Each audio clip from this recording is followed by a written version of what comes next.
UFC 290 betting and DraftKings show. We have 14 fights this Saturday evening. We got $200,000 to first place on DraftKings.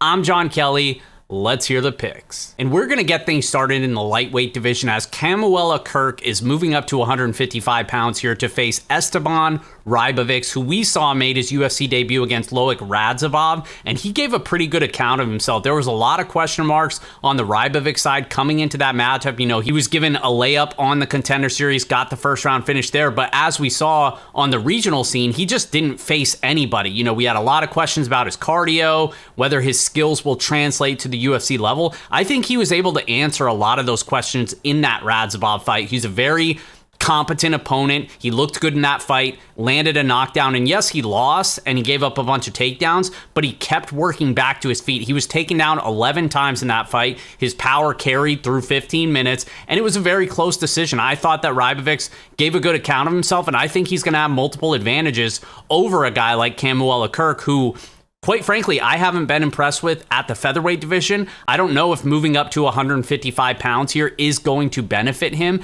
And I just have concerns with a guy like Kirk, who seems to have the accolades on paper, you know, a BJJ black belt, a little bit of wrestling in his background, karate, striking background as well. But when you watch him fight, he really never puts it all together. And the way that he fights, he just doesn't give himself much of a ceiling. You know, I mentioned the ground game. He doesn't really look to land takedowns all that often. He landed 2 on the Contender Series a couple years back against Billy Quarantillo, and it gassed him out, and he was a standing corpse in that third round, got himself finished. And then in his 2 UFC fights, he didn't even shoot a single takedown. And I think part of that was matchup driven against Makwan Amirkhani and Damon Jackson, who are much better submission grapplers than Esteban Rybovic. So maybe that changes the game plan here. But I think also part of that was because he knows he just doesn't have the cardio. This is a guy who does not push a pace on the feet, has very poor striking defense, very easy to hit. And when he is forced to wrestle, he's gonna gas out. You know, even when he's not pushing a strong pace, he seems to fade as the fight goes on. So I favor the striking of Rybovic. I think he has more power, more potential to hurt Kirk on the feet. And even though I think Kirk has a little bit of wrestling upside here, I just don't trust him to go to that game plan, and certainly not for 15 minutes here against a guy like Rybovic, who is going to continue working back to his feet, you know, looking for that Kimura sweep that he loves so much. And I just think he has more upside in terms of finishing the fight. So now that there's been a lot of sharp money on the Kirk side, it's really brought this line in close enough to where I think there's value on the favorite here. I think the minus 175 is closer to accurate than the current line. So I'm probably going to be getting involved on Rybovic. It's just a matter of time, but I'm going with the small favorite here. We're going Rybovic by TKO. That's the official pick. Which brings us to our next matchup in the flyweight division as Jesus Aguilar comes in as a minus 145 favorite. Now the comeback on Shannon Ross is plus 125. And this is another one where I kind of disagree with the market move. You know, it seems like the market's favoring Shannon Ross here. The line has certainly moved in his favor. I don't really like Jesus Aguilar as a favorite against almost anybody. This is a guy who I picked against on the Contender Series. He came through as a sizable underdog in that fight. He has some skills, but I think he's undersized for the flyweight division. He's a very small flyweight. Now, he does carry some power. He just doesn't have a high output. So you can't really trust him to win striking exchanges, certainly not for 15 minutes if the fight gets extended. What he's best at is his submission grappling. You know, his wrestling's okay. He's capable of landing a takedown or two, but he's constantly going to be looking to pull guillotine. Any chance he gets, that's his favorite weapon. I believe 6 of his 8 wins have come by submission. 5 of those have been by that guillotine. So do not be surprised. You know, we saw how in that Cody Brundage fight, you know, having a guillotine as one of your best weapons can be a blessing and a curse. A blessing if you can pull it off and finish the fight quickly. A curse because, as we saw in the Brundage fight, when you pull guillotine like that and you're jumping guillotine constantly, you're going to give up position if you don't finish that choke. And I think that's a concern here with Aguilar. I think on the feet, Shannon Ross is probably a better striker. He's going to be more active of the two, and he's a pretty well-rounded guy,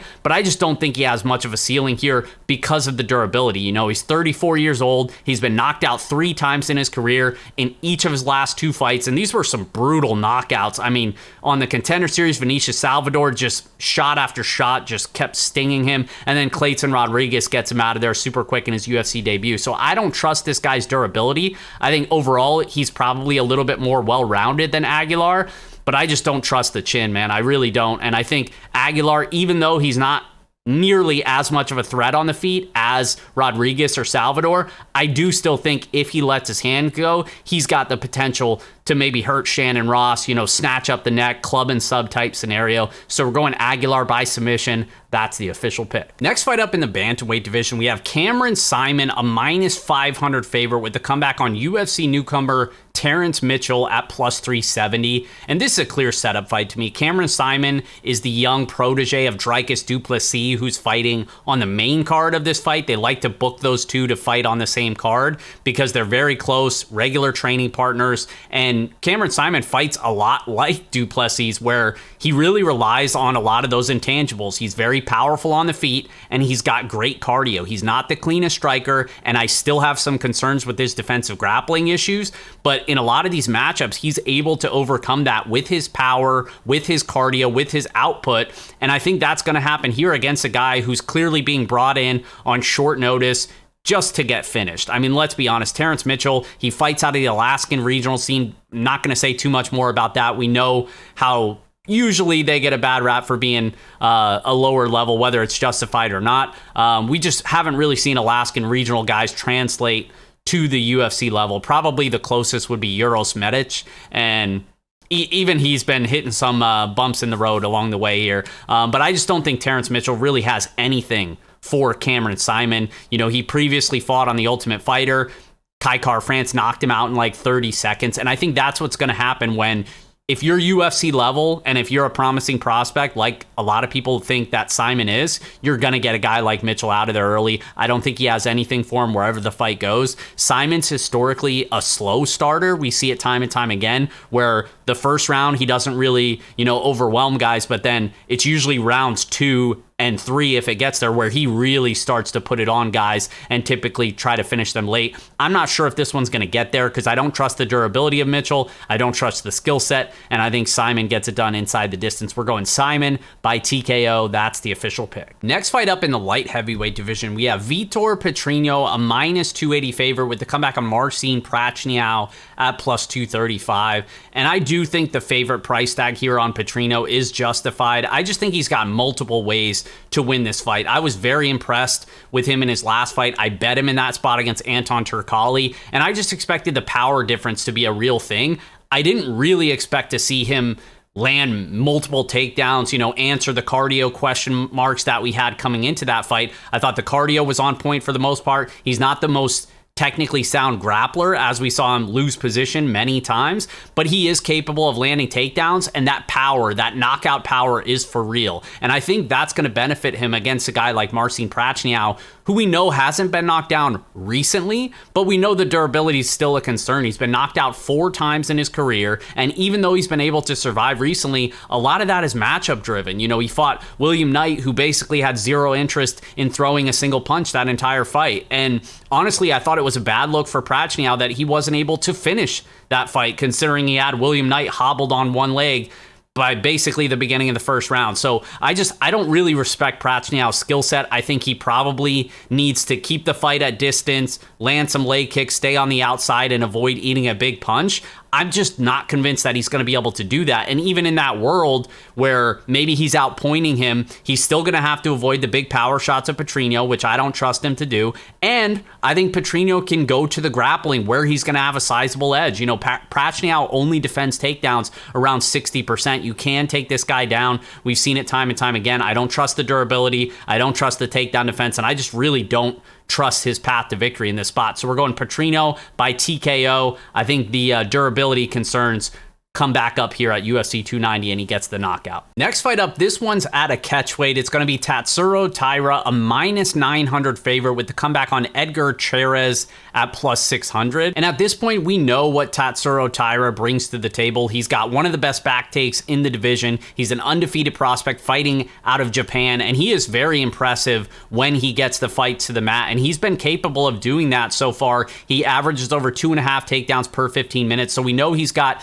at least good enough wrestling to get the fight where he needs it. Now, on the feet, there's still some question marks with this kid. His striking is still developing. He has some very solid leg kicks that he will throw a lot into. But outside of that, he's pretty hittable on the feet, which is a concern. It's just, I think it's going to be matchup driven where people are going to be able to expose those things. And I don't think this is the matchup where those things get exposed, because I do think Charez is not the worst prospect here, plus 600, maybe a little bit of disrespect. Charez, he previously fought on Dana White's Contender Series. He dropped the decision to Clayton Carpenter. He was taken down multiple times in that fight. He did a pretty good job of working back to his feet, avoiding being controlled, and he does have power on the feet. He's 10-4.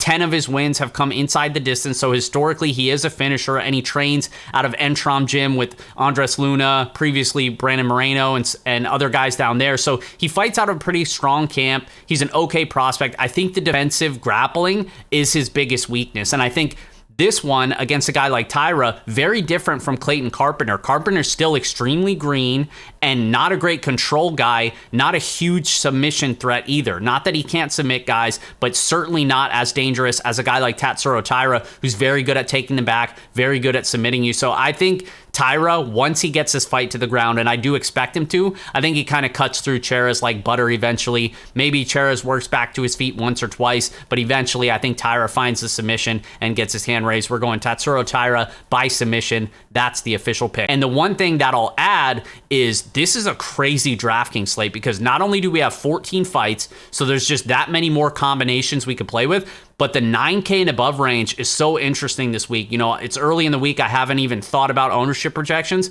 but there's so many strong plays in the 9K range. I talked about Petrino at 9K, Bobby Whitaker right above him. You got guys like Tatsuro Taira, Jack Della Maddalena, Bo Nickel, who we'll get to later. All of those guys have clear 100+ point ceilings, a lot of them very likely to finish in the first round. So it's going to be really interesting to see how ownership shakes out, because we're going to have to make some key decisions, particularly with that Tatsuro Taira range with him, Della, Bo Nickel, and those guys I mentioned. There's just a lot of key decision points, and he's going to be one of them this week. So keep your eyes peeled for the DraftKings player rankings on fightnumbers.com. That'll be released on Saturday. It's completely free. I do that every week, and I'll pin it in the comments. And up next in the light heavyweight division, we have Jimmy Crute, a -120 favorite, with Alonzo Menafield on the comeback at +100. And these guys actually fought before. They fought to a draw, so now we're running it back. And basically the reason they fought to a draw was because two judges had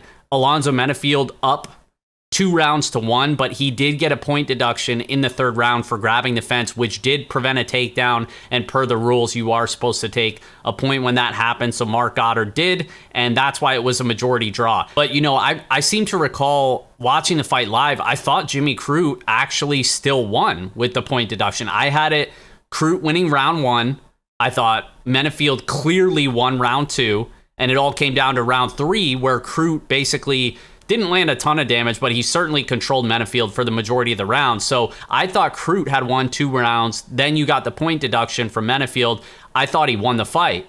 Now, round 1 was close because Jimmy Crute landed multiple takedowns, worked really hard to get those takedowns, but Menafield landed some damage too. So it was kind of a coin flippy type of fight. So I think scorecards were actually really difficult to judge in that fight. And I think we're going to see something similar here, except I don't expect it to go a full 15 minutes. I think Jimmy Crute is clearly the better grappler. I think he is capable of landing takedowns, but as we saw in that first fight, Menafield is not an easy guy to take down, and his takedown defense is very solid, especially up against the fence. And we saw how hard Jimmy Crute had to work to get those takedowns, and that played a big role in taxing the gas tank. And eventually, Menafield's gas tank went as well from defending all those takedowns, landing a ton of big power shots. I actually thought Menafield's cardio was pretty good in that fight. Menafield's a guy who I've talked a lot of smack on in the past, mainly for the fight IQ concerns, and obviously he's had cardio concerns as well, but I see a guy that's improving from fight to fight. If you go back over the course of his career, I definitely see improvements in both of those areas and other areas as well, and we know he's always got that knockout power. He dropped Jimmy Crute twice in that fight. I don't know how he didn't end up getting the finish there. I don't really trust Cruz's durability. Now, he's been knocked out by Jamal Hill. He's coming off a fight where he took a lot of damage against Menefield. I understand he's capable of landing takedowns, and I think that's why the market is favoring him, because when you have two guys that are both tired, you got to favor the grappler, because a takedown, typically the guy who's more tired on bottom is not going to work back to his feet, and we saw that in round 3 last time. So I totally get that. I just don't know if he's going to be able to do that consistently for 15 minutes without getting knocked out here. So it's one where I think you want to have exposure on both sides for DraftKings, because the high-paced nature, both guys have finishing ability. The winner's going to score well. Jimmy Cruz only 8,200, Menefield 8K. So I'm going to target both sides of this matchup. I slightly lean Alonzo Menefield just because I think he finished this fight at a higher clip than Jimmy Cruz. We're going Menefield by TKO, but I'm going to have exposure to both sides on DraftKings. Next fight up in the women's strawweight division, we have Yasmine Warigi, a minus 390 favorite, with Denise Gomes on the comeback at plus 295. And this is one where I think it's pretty obvious in terms of DraftKings, because we saw on last week's slate, I tweeted out early in the week, Guram Kudalate at 9,400 just seemed like an insta fade to me. This one, it sets up pretty similarly with Warigi, and it's not that she's not a good fighter or doesn't have a ceiling. I'm not saying that, but I mentioned before, the 9K and above range is absolutely stacked this week.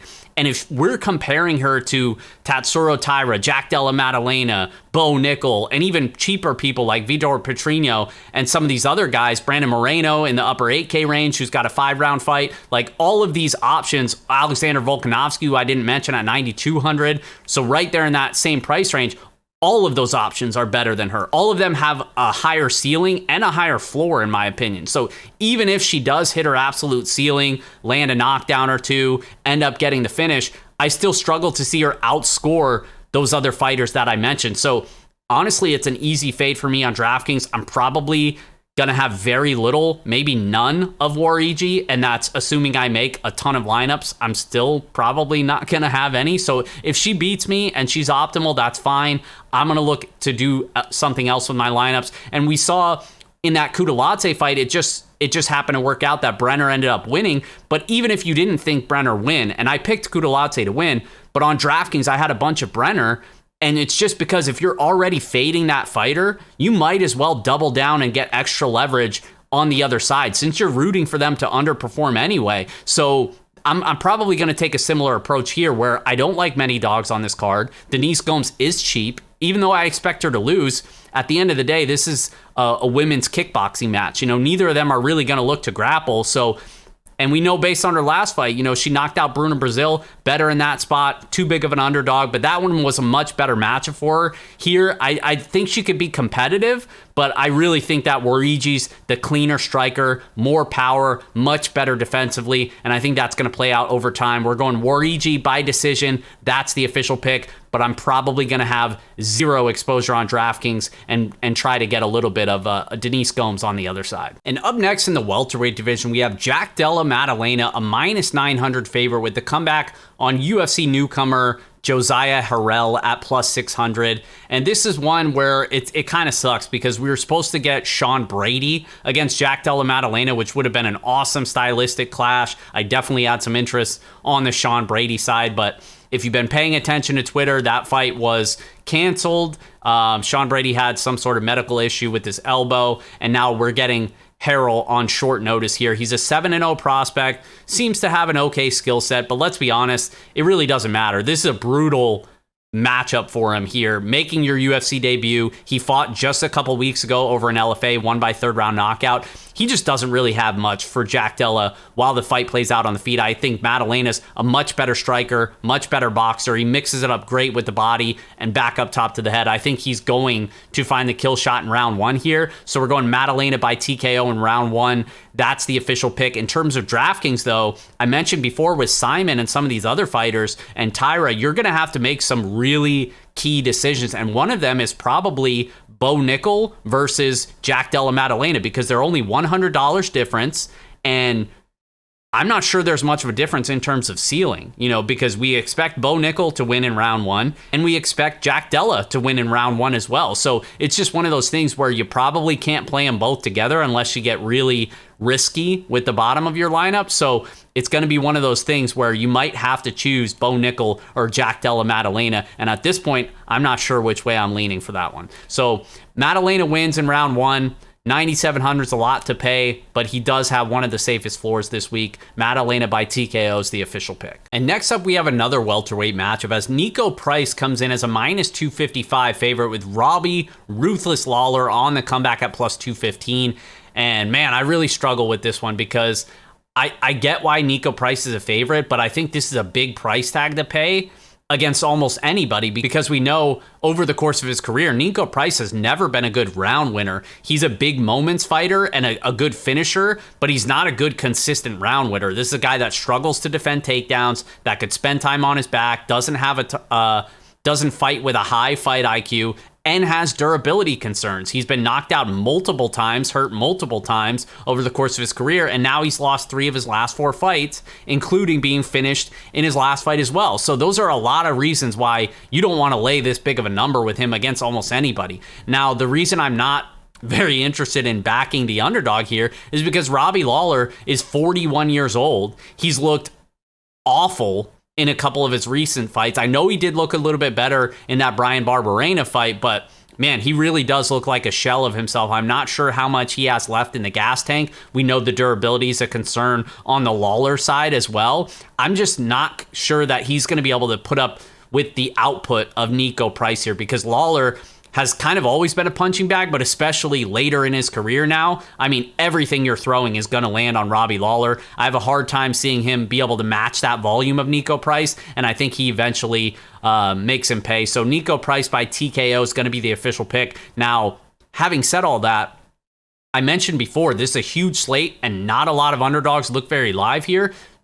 On the simple fact that I have all those concerns on the Niko Price side, I'm going to probably look to have at least a little bit of Robbie Lawler, potentially even be overweight, even though I don't trust him. He's old. He's not durable. He can't really win a volume fight here. He's not really going to wrestle. I don't know, man. I think Robbie Lawler could have some upside just because Niko Price could be maybe just as washed. And I don't expect that. Like I said, I picked Niko Price to win.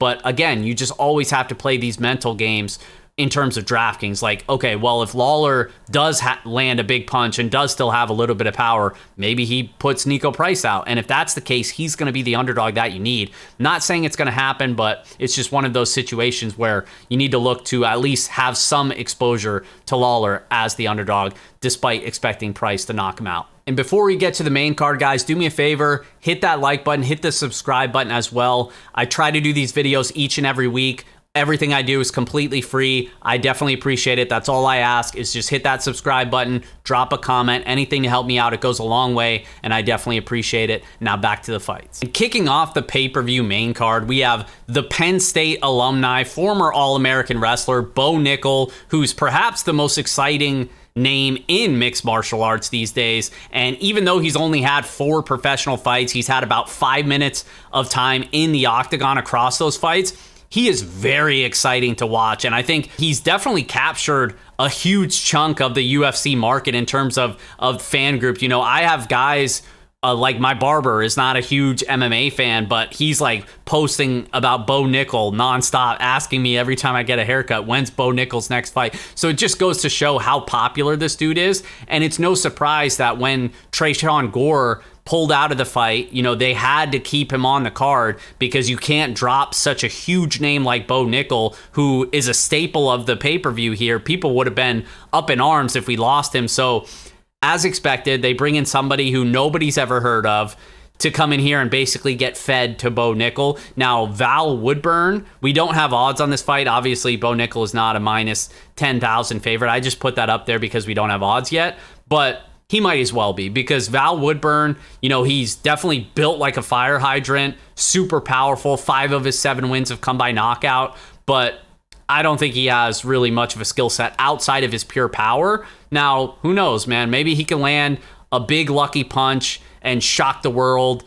He's getting a big shot here to not only in the UFC, but to open up such a big pay-per-view card. You know, who knows? Maybe he can shock the world. I'm not expecting it, though. He doesn't seem to have much of a ground game from what little tape I watched of him. I expect Beau Nickel to have a massive advantage in the wrestling and the grappling, and I think he gets it done quick here. We're going Beau Nickel by round 1 submission. That's the official pick. And up next, we have a banger matchup between Jalen Turner, a -250 favorite, and Dan the Hangman Hooker on the comeback at +210. And this is one that I do expect to be fireworks from the opening bell. You know, Jalen Turner's typically not in a boring fight, and they've matched him up multiple times with guys that just want to take him down and out wrestle him and out grapple, and we saw that in the Gamrot fight. And Jalen Turner, credit to him, kept working back to his feet, kept fighting off those takedowns and having spurts of success on the feet. He is a dangerous striker. 9 of his 13 wins have come inside the distance. We know he has the power to finish. He's got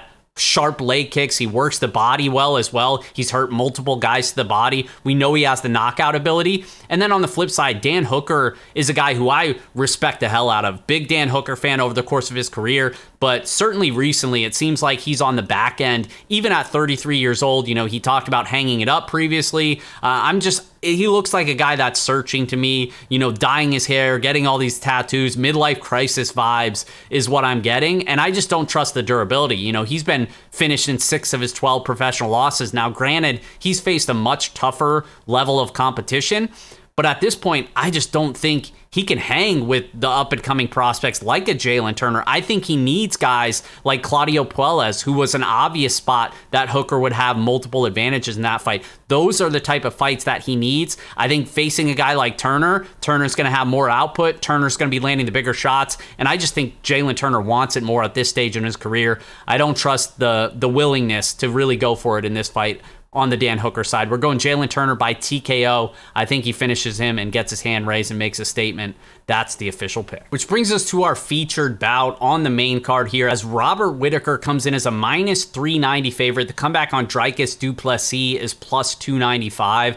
And this is one where I just think Whittaker is just better than du Plessis. And it's hard to talk smack about du Plessis because he's such an exciting fighter. His style is just pure entertainment. You know, he's a wild man on the feet. 18 of his 19 career wins have come by finish, just 1 decision victory, and it speaks to his explosiveness and his power. You know, he's not very technically sound. You know, he's basically got that Francis Ngannou style where he's throwing all these looping crazy shots. He's putting everything into it. It's not going to be pretty, but when he's able to connect clean, he certainly has the power to put your lights out. Now, he's also shown the ability to land takedowns. He averages over 2 takedowns per 15 minutes. He's yet to lose at the UFC level, but we've also seen holes exposed on the du Plessis side as well. For starters, he can be taken down fairly easily. I think good grapplers can take advantage of that. And I think on the feet, his defense needs work. Even though he's shown to be durable, he gets clipped